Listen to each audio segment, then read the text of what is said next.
Senator Collins. Thank you, Mr. Chairman.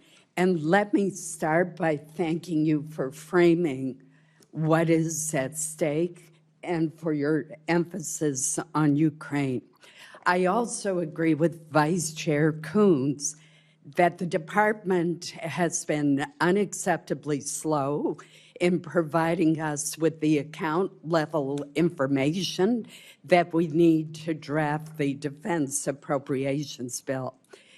I agree with him that a CR is not conducive to the smooth and effective operations of the department, but I would respectfully point out to my colleague that the Appropriations Committee reported the Defense Appropriations Bill before the August recess, and it was the Democratic leader who decided not to bring the bill to the floor. And that is why we ended up with a continuing resolution. Mr. Secretary, let me turn to you now. You recently stated that DOD is focused on the strategic threat posed by China and that this threat is, and these are your words, real and could be imminent. And I agree with you. China now fields a navy of approximately 400 ships and is expanding its fleet at a pace that far exceeds ours. The U.S. Navy currently has only 293 ships, clearly inadequate. Yet the Department of Defense budget for FY26 proposes funding for only 3 additional ships, a Columbia-class submarine, a Virginia-class submarine, and an ocean surveillance ship. No funding in the base budget is requested for DDG-51s, the Navy's workhorse surface combatant. Instead, the administration unwisely is relying on reconciliation to fund a second Virginia-class submarine and 2 Arleigh-Burke-class destroyers.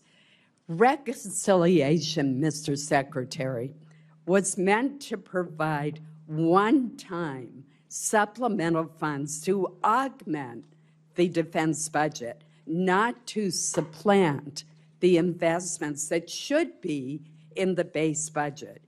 Could you explain the department's rationale for excluding these critical war-fighting platforms from the annual appropriations request and creating instability for future defense budgets?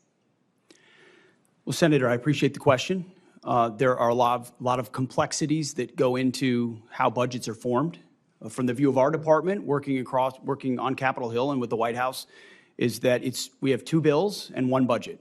So when I look at the threats that we face in the Indo-Pacific, that is precisely as we've worked with the chairman and the joint staff and across OSD and all the COCOMs, that has precisely been the compass by which we have judged the capabilities that we need. So when you look at the totality of the $961 billion or $1 trillion total over national security, that's 19 new ships. It's a historic investment in shipbuilding. It's over $6 billion in the shipbuilding defense industrial base. It's long-range fires, it's hypersonics, it's pre-positioning stocks, it's critical munitions. It's all focused in ways the previous administration talked a lot about, but we are actually making the tough choices to invest in. So I understand the dynamics of base bill versus reconciliation, and I concede that, ma'am. But ultimately, we're looking at it as one investment for FY26, and we think with a 13% increase over last year, that it's a historic investment. Well, I would point out that the budget overall actually provides less buying power than the FY25 enacted budget because it does not adjust for inflation. And I hope that's something that we can work together on to correct. Let me turn to another issue. The Portsmouth Naval Shipyard in Kittery, Maine, overhauls the Navy's submarines, nuclear submarines. Senator Shaheen and I helped to secure an exemption from the hiring freeze for the shipyard. And that is absolutely essential.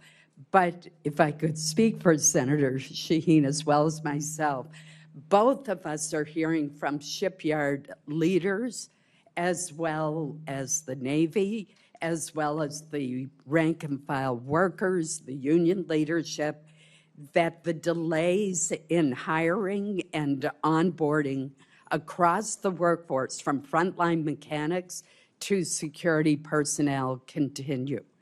Could you speak to what is causing this delay since the exemption from the hiring freeze was granted months ago?